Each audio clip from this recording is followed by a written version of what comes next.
All right, let's get back to the Strait of Hormuz, and then we'll talk about domestic politics. We haven't done a lot of IR in a minute, and since there are hits in the Strait of Hormuz, the situation must be monitored. About what has happened here. It's interesting, Sam. In the last hour or so, we've seen more material coming out from the UK Marine Trade Organisation or Operations Group, who are very accurate about these things. So the ship was the Ever Lovely, and it's called that because it's owned by a Taiwanese company called the Evergreen. So that's why. It's flagged in Singapore. But what they said is that this ship was hit on the starboard side on the bridge, broke some windows, and that was it. No control surfaces, no functioning of the ship was affected whatsoever. And the ship has now gone out of the strait. It didn't even have to stop. So what does that tell us about who did it? It tells me that if it was hit on the starboard side and it was just off the tip of Oman, of the Musandam Peninsula, so the side it was hit was the side facing Oman, not the side facing Iran, which would indicate it wasn't a drone, not a missile, and the damage was so small. I think it was somebody in a small boat firing something at it, probably an RPG, a rocket-propelled grenade, something like that, which did a small amount of damage. What it indicates is that attack led the IMO, the International Maritime Organization, to suspend operations for a while. What that tells us is it takes nothing to close the Strait of Hormuz. And as this process goes on, negotiations between America and Iran, the Strait of Hormuz will open and close according to this battle of wills between the International Maritime Organization, which the Americans want to promote, this route round Oman, this difficult route, and the northern route around Larak Island, which is what the Iranians say. You've got to use this route. This is the Persian Gulf Straits Authority, which we've established, which has no legitimacy, but they're claiming that you've got to do things according to their authority. So there's that battle going on, and every time they want to make a point, they'll find a way of closing it. Equally, every time something happens in Lebanon, which is supposed to be part of the ceasefire, they will be able to say, well, because of what's happening in Lebanon, we're closing the strait. And I think we'll see the strait open and close on a regular basis. Trigger, isn't it? Exactly. So it's going to be very difficult. It gets more difficult because this Omani route, right round the tip of the coast of Oman, it's already, the depth there is only about 25 metres, so it's already pretty shallow. It's rocky. We're in the middle of the southwest monsoon in India. That's June to September. In July and August, the southwest monsoon normally brings very humid air from the Arabian Sea into the Gulf and creates mist. It throws up sand into the air. Visibility gets very difficult. And so you've got captains in the Gulf in low visibility with little boats zipping around. Most of them are smugglers. They're smuggling cigarettes from Iran to Oman, lots of other things too, but a lot of cigarettes. So you've got little boats zipping around and nobody knows the difference at a distance between a little boat that's a smuggler's boat and a little boat that's an IRGC gunboat, which has got rockets on board. It's very fraught, and it will get more fraught as the visibility decreases, as it normally does in July and August. And meanwhile, we've still got something like 11,000 sailors still stuck. Fewer than that now, because some have got out. But that was the figure the IMO gave. 11,000 seafarers trapped the wrong side of the strait. We don't know how many have got out. Quite a few ships have gone out recently, but not enough. All right. As ever, thank you very much. Meanwhile, overseas, another big obstacle to peace. Iran-backed Hezbollah says 3 civilians were killed in an Israeli drone attack, calling it, quote, a flagrant ceasefire violation. Israel says those killed were with Hezbollah. Holly Williams traveled to southern Lebanon to see the destruction firsthand. In the ancient city of Tyre, Israeli strikes shattered this neighborhood. We were given permission to travel to Tyre by Hezbollah, but they didn't control what we filmed. Since this conflict reignited in March, the city's been battered. Israel says it's striking Hezbollah, which is backed by Iran and designated a terrorist group by the US. This one here. But Rashid Mahmoud Al-Zain told us he has nothing to do with Hezbollah. Oh wow, it punched a hole right through here. Look at that. Gone. And showed us the damage to his house from a strike right next door. Al-Zain told us they were given a warning to get out by Israel's military and nobody was injured, but said he doesn't have enough money to rebuild. Tyre's around 8 miles from where Israeli forces are now occupying a section of Lebanon, nearly 250 square miles of territory. Israel says it needs the occupation to protect its own people from Hezbollah rockets and drones. Many people here in Lebanon do not support Hezbollah, but in Beirut, we saw one of the ways the group wins hearts and minds, handing out free sandwiches. Ali is a computer science graduate who told us he loves America for its culture and freedom. but also hates it for supporting Israel. I have a lot of hate for the United States for supplying Israel and killing my families.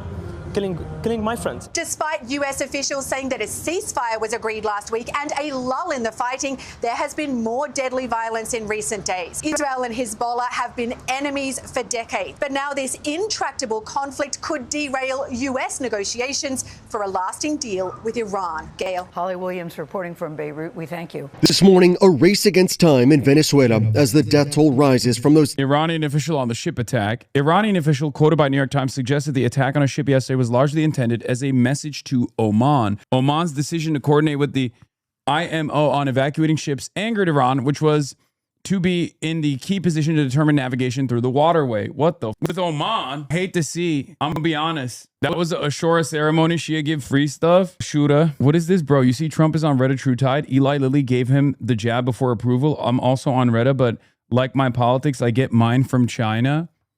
All right, y'all. Welcome. There is no shot that Donald Trump is on Reddit True Tide before me. That is okay.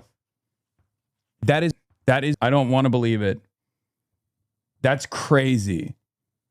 Come on, man. I mean, it's supposed to be coming out soon. Explosion in Iran. Iranian state media reports explosion was heard moments ago in Tahiruya Shirik in southern Iran. The source of the sound is not yet known, Idib says. Exclusive footage smoke seen rising. Explain what it is. It's one of those peptides / GLP-1 agonists. It's literally like Ozempic, but it's for Ozempic that makes you jacked. He got an approval early from Eli Lilly. There was one 79-year-old approved for early access, and his birthday was last week. Oh, so it's a meme. So we don't know. We don't know if it's actually real or not. Because God, you're so. Is it real? Did Eli Lilly actually confirm it or not? It's blue and okay, Jesus Christ. All right, guys, come on. Anyway, Oman's decision to coordinate with the IMO on evacuating ships angered Iran. The Iranian official who asked not to be named because he was not authorized to speak publicly said Oman's providing an alternative route to vessel for transiting the strait had angered Iran and undermined its control over the passageway. The White House bats down speculation that Trump got access to Eli Lilly obesity drug for compassionate use. There's only one patient approved for this access, and it's someone who was 79 in April. Dog, you think Trump is the only one who was 79 in April? What is happening? What is going on, Blue Anon? Calm down. First of all, Reddit True Tide is one of those drugs that, like, you'll know. If he just, like, randomly starts losing weight,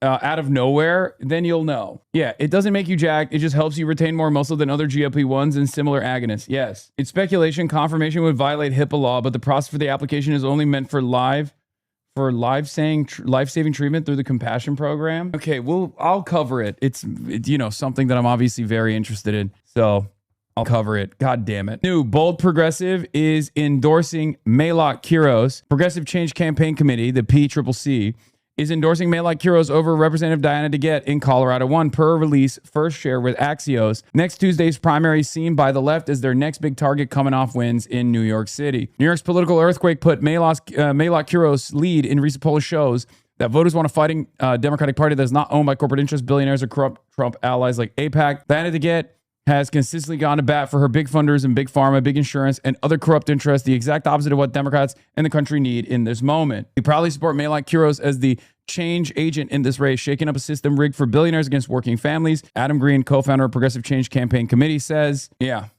that's great. They're not Pinos. I mean, this is PCCC. It's not the Congressional Progressive Caucus. Talking about the Congressional Progressive Caucus that obviously has backed Diana DeGette, who is a member of the Congressional Progressive Caucus. Oh my God, you guys are so on board with this dumb. Oh God. You guys are so silly for this story. Okay, God damn it. There's like real happening in the world, and you're like, Donald Trump, is he on Reddit True Tide or not? God, it's so stupid. More to the story than just age. This person has had their identity protected because of risk of retaliation if they had their name go public. It's not a candidate. In the study, it's one person who was allocated early treatment. I just don't think Donald Trump would be taking Reddit. I don't think he would. I think he's too much of a bitch. Let's talk about this news that I think might be a good lesson in how internet rumors start. Because the way that you have this start is with a report from Stat News yesterday about Eli Lilly giving access to an experimental obesity drug to a 79-year-old patient. It's called Reddit True Tide. If you are even remotely on fitness, TikTok, or those feeds, you've heard a lot about it. Clavicular and Trump are both on Reddit. Take it, and so far it's been proven to be very effective for weight loss. But it is not FDA approved yet. And according to Stat, Eli Lilly and the FDA have allowed one person to gain access to the drug via compassion. I know someone that did the clinical trials, and he literally swears by it. Like, He can't sing its praises enough. Use, which lets patients with serious and life-threatening medical issues access experimental drugs. And a clinician apparently ordered it to treat someone for refractory obesity with obstructive sleep apnea and pulmonary hypertension. The person was reportedly 79 years old when the request was made in April, and so you had sources saying it drew the interest of top health officials suggesting the person receiving this drug was well connected. And so then, with that stage set, you had people going, okay, who is 79 in April is generally a big person, well-connected. But isn't it just a massive cheat? No. I know many people on GLP-1 agonists. It's life-saving. It's a miracle drug. And the reason why people say it's a miracle drug is because, look, a lot of people don't, you will never understand it if you've never needed something like this, but like there is a thing called food noise, okay? For a lot of people. Like it's something that it's like saying, yeah, wearing glasses is cheating. A lot of people going, is it Donald Trump? And what you saw is that the reporters at Stat, they did the same mental math. Where with one writing, given the demographics and the peculiar nature of the application, I asked the White House if this patient was President Trump, and adding, I did not get a direct answer. And so the fact that the White House didn't give an answer, it kind of just created this space for people to run wild with the theory. And so you have people kind of just compiling evidence to prove it, and they also didn't have to look that far back to try to do that. Because, I mean, just yesterday, Trump gave remarks praising Eli Lilly. Because right here in... See, Zepbound saved me. I've lost over 110 pounds on it. These meds are amazing. So many people, dude. It's a game changer, it's a life changer, it's a lifesaver. I will ride for it till the end of time. Eli Lilly has just announced, great company by the way, drug company, $3.5 billion investment. And then you had Trump, he's told this story before. It is actually, I am not a fan of the man, but I just appreciate this story. He started talking about weight loss drugs and that friend who's apparently using them. Who takes the fat drug? And a friend of mine who's extremely fat, sloppy, but very brilliant. He's a brilliant businessman, but he's a slob, there's no question about it.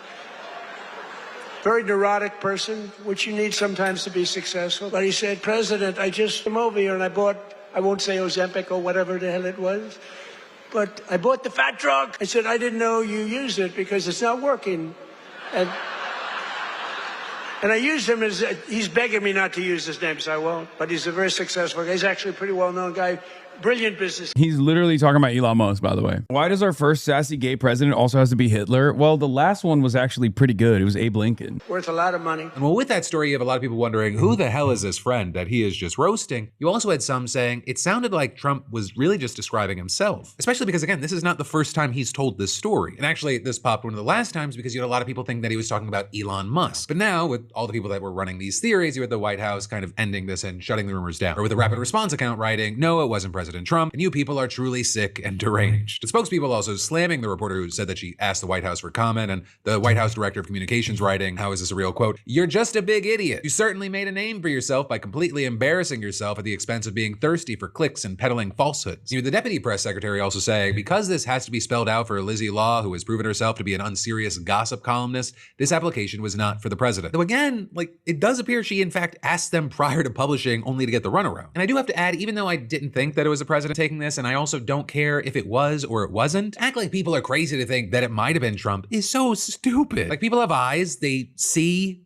how he looks. The age in these stories, it seems to possibly connect. He has also talked about making GLP-1s more accessible to the general public. So it's not the craziest leap, especially if you do not give a comment when asked for comment. But then also, while we're on this topic, I have to note, like, this isn't even the biggest controversy regarding weight loss drugs today. Because on the other end of the spectrum, we're now seeing reports about parents giving their young elementary age kids GLP-1s in a desperate attempt to fight childhood obesity. And actually with that, you have doctors talking to the Wall Street Journal and saying that childhood obesity is actually very hard to fight. And the consequences, they're severe. Right? Specialists are seeing high blood pressure, poor blood sugar control, liver dysfunction in kids as young as 4 years old, and children dealing with issues this severe, they generally don't grow out of it. And with this, you had one doctor adding, I see kids who have developed type 2 diabetes at 10, 11 years old, and saying they need help so desperately. Then also with this, most GLP-1s, they're only approved for kids as young as 12 years old, though they are also being tested on kids as young as 6. So doctors, they've been having to go off label, prescribe them, and it's— Dude, our society is so busted that, like, this is a necessity for, like, children so fucking young.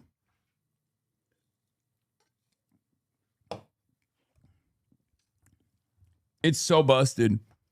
Our dietary habits are dog shit. What's really interesting about this is that, so the way fat cells work is that they never go away. They just shrink, but they never fully go away, which is why, especially if you have like a really healthy regimen, really healthy diet, and you lose all the weight, you have to keep up with it for the rest of your life, because no matter what happens, you will literally very quickly blow back up, especially if you just like, you know, unless you do liposuction. Okay, that's an unbelievably complex and sometimes deadly surgery. Yeah, that's true. Adipocyte cells just deflate. Props for being a stem cell. Yeah, this is my only stem cell. It's ironic because anytime I talk about fitness, people say this is bro science, but like it's the only thing I know about and care about as far as like in the stem cell category. So, it is bro science. It's not bro science. It's just science. Oh my God. Just because bros care about it doesn't mean it's not real science. Fuck. It's literally like when we talk about like calories in, calories out. That was probably one of the worst elements of Woke One, was like the line that was blurred between like fat acceptance and being comfortable in your own skin versus just literally being anti-science, which then turned into one of the most insane things I've ever seen. People who were getting paid by like Nabisco coming out and saying you should eat Oreos. Otherwise, it's, you know, you should eat Oreos, and anyone who tells you not to eat Oreos is actually being like a piece of shit reactionary. It was mind-boggling. Obviously, there's numerous systemic factors that play a major role in how difficult it is to maintain a healthy lifestyle. Obviously, not walkable cities is a huge problem. Yeah. Not having any walkable cities is a huge problem. There are so many issues, but like, you know, some of the basic stuff that people say is bro science or bad or dangerous or whatever is technically true. Like calories in, calories out is technically true. Anyway. When you say you only care about it because of fitness, it is bro science. Yes, sure. Don't they die though, the fat cells? You can't be forever cooked, right? No, I mean, you're not cooked. You just have to keep up with your diet to make sure it doesn't, you know, get out of hand, to make sure you don't yo-yo. But yes, fat cells do not die. They just stay, they shrink and they become, you know, they never become non-existent, but they shrink. But that means that your body is more comfortable rebuilding those fat cells. So unfortunately, if you were fat at any point in your life, it is a lot easier for you to gain weight and to develop fat again.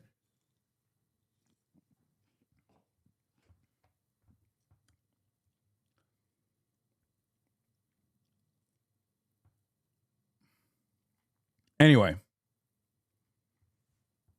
but I've been able to do it. You can too. Anyway, so yeah, they deflate like water balloons, but you can fill it back up like a pre-stretched balloon. Fun fact, fat cells redistribute over time towards male dominant or female dominant areas of your body if you take HRT. Wait, I didn't know that. But yeah, the problem with calories in, calories out, yes, is that people think that all calories are the same. They're not the same. And they don't have like a healthy spread, a healthy percentage of protein, fats, and carbs. You need to have a healthy balance on all of those things because you need all of those things. It's possible to break down fat cells. They're just extremely resistant to true breakdown. They partially fill and can be filled with water to maintain their presence because evolutionary starvation is the biggest risk to death. Therefore, deleting fat cells is very hard to dedicate resources to. Anyway, yeah, I'm on estrogen and my ass got fat immediately. Nice. Can I have fat cells move to my dick? Bro, be serious, man. Can we be serious? Anyway, let's keep But a controversial choice. Right? There are some fears that it could lead to insufficient nutrient intake, that can harm bone growth and puberty. And then on top of that, these are drugs that really only work while you're on them. So if you stop, you're going to gain the weight back. And we don't know if there are consequences to starting it as a kid and then this just going on for decades and decades. Which is why you had one doctor saying we don't have enough evidence to safely prescribe under 12 at this point. Adding, I think that potential is there for positive impact, but there are. Bitch, I wasn't joking. Wait, like my dick? Can I have a fat hog? I'm trying to have a fat dick. Okay, dude. That's not a thing. Not enough studies yet. And whatever your opinion here, like this is a serious issue. Around 1 in 5 kids in America, they deal with obesity. It's as you have parents trying other methods first, right? The Journal talking to parents who completely changed their kids' diets, enrolled them in sports. They started doing family exercise only to see the kids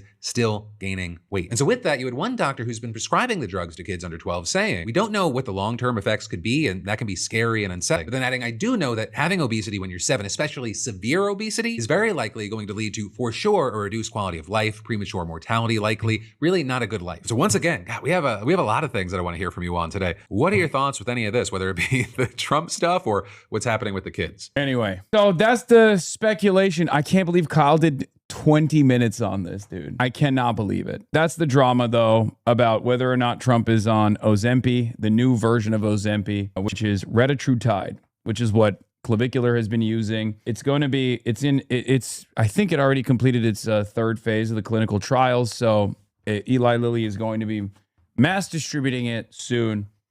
And your boy will be on it. How many Blackberry Dr. Pepper Zeros is too many in one day? I don't know. All of the other GLP-1 agonists basically shred your one. Okay, you guys are wrong for that. You can have more than one. Anyway, all of the GLP-1 agonists, they melt your fat. They suppress your appetite. They cancel out food noise. And if you've ever been a fatty, if you're a former fatty, if you're a current fatty, you know exactly what that is. It's literally, food noise is a constant thing. I'm always thinking about food. There's not a single moment of the day where I'm not thinking about food. When I'm eating food, I'm thinking about my next meal. And this is something that a lot of people don't realize. Like, this is a very real thing that former fatties know very well and current fatties know very well. I think about food every single second of the day. I think about food. I dream about food. I dream about foods that I haven't consumed yet. I dream about,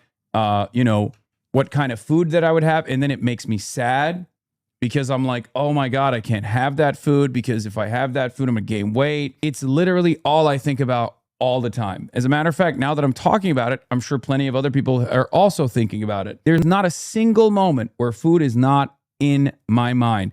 Not even just in my mind, but top of my mind. Okay? In a way that literally like changes the dynamic of the day for me. Okay? It's in my mind while I'm literally eating food. Okay? And it is a weight that I have to constantly deal with on my shoulders. Gauge time by when I will eat again, that too. And it sucks. It's ass. And I know, like, people don't understand this because, like, there are just people out there who don't do that. Like, there are people out there who do not experience that at all. Okay? Which is so strange to me because I've never known a moment in my life where I haven't been like that. Okay?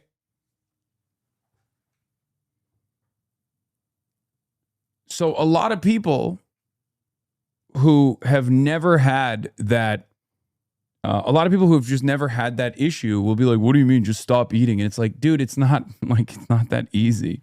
You're out of your fucking mind. Not gonna lie, I hate eating. Yeah, I will never know that feeling. I will never know what it feels like to hate eating. I love eating. I'm an eater. I live and die for eating. Eating is probably one of the most, like, eating food is literally part of the reason why I exist. Perhaps it's also the reason, maybe it's part of the reason why I have never felt like chronic depression in my life. Because why be depressed? I have food to eat. Like new foods I haven't tasted yet, or even old foods that I have tasted that I would like to taste again. You know what I mean? Like, I have a reason for existence, and that is eating. And for me, I've clearly like found ways to manipulate my mind. Like, for example, I love treats. I love sweet treats. Okay. I have a big sweet tooth. So what do? Okay. 0 calorie, 0 sugar sodas. That's one way that I trick myself into having sweet treats throughout the entire day.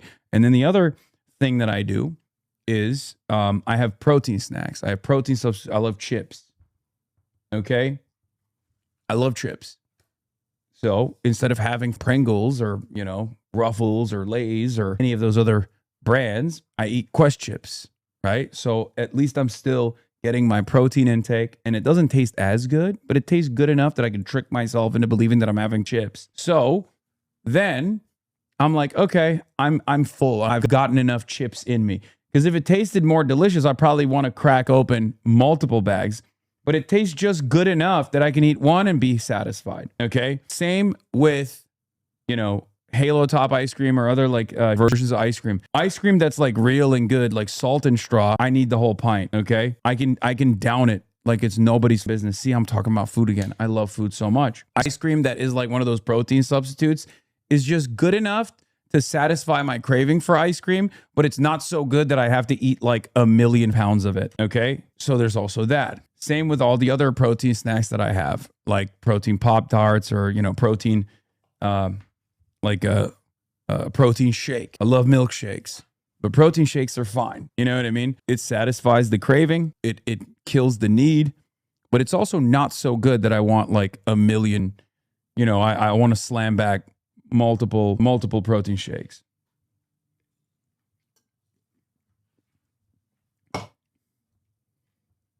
Stabby calls Halo Top methadone. Oh my God. By the way, 100 pack from Amy Goodman's peace sign. Thank you, Amy Goodman's peace sign, for the 100 pack. As a fatty who is allergic to dairy and can't eat protein-enriched things because it's just whey protein, I'm jealous.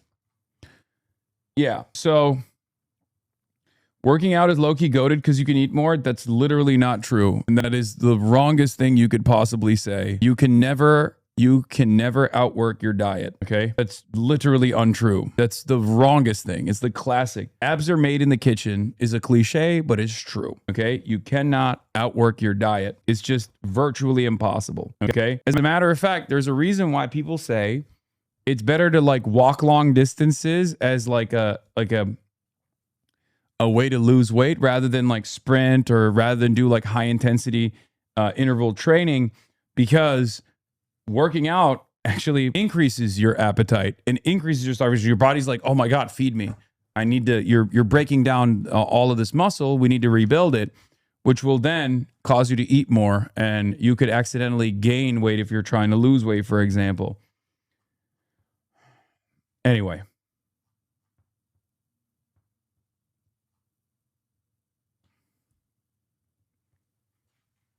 So, zone 2 is the best for losing fat. Abs are made in the gym, but revealed in the kitchen. Sure. What is this? I literally work out to simulate my appetite. They check my body fat when I started the gym when I was 20 and it was like 3%. That's crazy. Yeah. The thing is, like, obviously, if you're, like a ultra marathon athlete or whatever, yes, you can outwork your diet, I guess. But the average person doesn't walk nearly as much. The average person doesn't work out nearly as much. Most people are far more sedentary than that, and that is precisely the reason why. I say most normal human beings cannot outwork their diet. Okay. I mean, it's partially true. Like my cut calories when I'm going to the gym and my maintenance calories when I'm not going to the gym are the same number of calories. Anyway, I run a 5K 3 times a week and it keeps me in good shape. Yeah, that's crazy. Holy, my knees buckled thinking about that. And by the way, that chatter is like 3%. When that chatter said like I got my body fat tested and it was 3%, that means like he needed medical intervention to obviously gain weight. Otherwise he would die. Okay. Because 3% I think is literally like, I mean, each body is different. Some people are more comfortable at 10%. Some people are more comfortable. Some people can be comfortable at 7%. It's, naturally. But when you get down to that level, it means that like skipping a meal could kill you. Okay. Like 3%, if you're a woman, means you're dead. Anyway, do you find that you struggle with the extreme swings between your physical activity and your job, sitting in a chair 8 hours a day? I'm struggling to find the balance outside of my training sessions because I just sit at home for work. No, I mean, I've gotten so used to it. My ass is fat. Luckily, I can sit on this chair. I have a good chair and it's fine for the most part. I mean, like I woke up at 5:30 this morning so I could go hit the gym. And the reason why I did that is because I shot the podcast earlier and I knew that I had to hit the gym or otherwise I would go crazy. So, I just, as long as I get that out of my system, I'm good. Anyway. This conversation is making me hungry, bro. Dude, I know, okay? It's just know that every moment that I am live talking to you, in the back of my mind, I'm thinking food, yum. I'm just revealing that information to you if you didn't know already. There's never a moment throughout my day where I am not literally consistently thinking about food that I will eat in the future, food that I've eaten in the past. Like right now, I'm thinking about my Uber Eats delivery. Okay. I haven't made it yet, but I'm thinking about it. I'm like, ooh, should I have the teriyaki chicken today? Or should I have the Middle Eastern chicken today? Ooh, that's going to be delicious. Maybe I think I want the teriyaki chicken. Do I go with the extra side of straight white chicken breast or do I not? You know? Fat LARPing is crazy. You think this is a LARP? Are you fucking stupid? Have you ever seen me on camera with food, including the times where I eat throughout the day, but also like go back to the Shoykot Chakrabarti clip of me and him eating together, and you will see if I'm LARPing or if I'm a real one. I get sad when I'm full. There's still yummy food on the table. It's weak, man. I finish all the food on the table. I don't leave food on the table. Anyway, okay. Breaking, U.S. CENTCOM announces a wave of strikes on southern Iran. The memorandum of understanding has no impact whatsoever. In Lebanon, a U.S.-backed agreement was signed with the Lebanese government recognizing Israel and ensuring that the Israelis will remain occupying the south. Now the U.S. is actually bombing Iran directly again. In other words, the U.S. couldn't honor Clause 1 of the agreement and end the hostilities on all fronts. Here's U.S. CENTCOM. U.S. strikes in Iran in response to attack on commercial vessel. U.S. Central Command forces conducted strikes against Iran June 26 as powerful response to yesterday's attack on a commercial ship that was transiting the Strait of Hormuz. U.S. aircraft struck Iranian missile and drone storage locations at coastal radar sites after Iran hit MV Ever Lovely on June 25th with a one-way attack drone. The Singapore flag cargo ship was exiting the Strait of Hormuz along the Omani coast at the time of Iran's attack. The unwarranted aggression against commercial shipping by Iranian forces clearly violated the ceasefire. Furthermore, Iran's dangerous behavior undermined freedom of navigation as commerce increasingly flows through the vital international trade corridor. CENTCOM forces continue to provide safe passage coordination and support to commercial vessels transiting the strait. The U.S. military remains present and vigilant to ensure all aspects of the agreement with Iran are adhered to, obeyed, and in full force and effect. There was an Iranian official who said Iran struck this commercial vessel because the commercial vessel was not coordinating with Iran, but instead coordinating. What is this? Pete Buttigieg's Substack. A terrible thing happened to my family. What the f- is this? Pete Buttigieg had Child Protective Services called.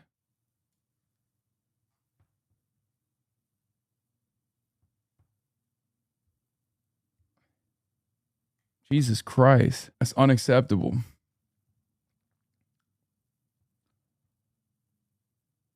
Anyway, we'll get back to that later. But of course, as is the case, Barack Ravid is the guy who gets to announce the U.S. military conducted strikes in the area of the Strait of Hormuz. U.S. official tells me. I feel like it's a flex, dude. You know what I mean? To me, it feels like whenever Barack Ravid gets to be the one who explains this, I feel as though this is a flex. It's like flex mode, beast mode. You know, after market close as usual. Yeah, you know. When you get used to it,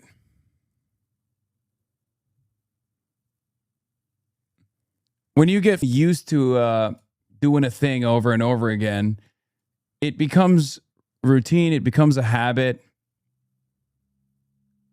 It's much harder to shake that habit. And you can't really fault U.S. CENTCOM and even Iran to consistently have this tit for tat back and forth, you know? They do memorandums of understanding, but then old habits, they die hard. It's not easy to kill old habits like that. So Operation Epstein's Fury is back on the table potentially. I don't think it is, but we shall see.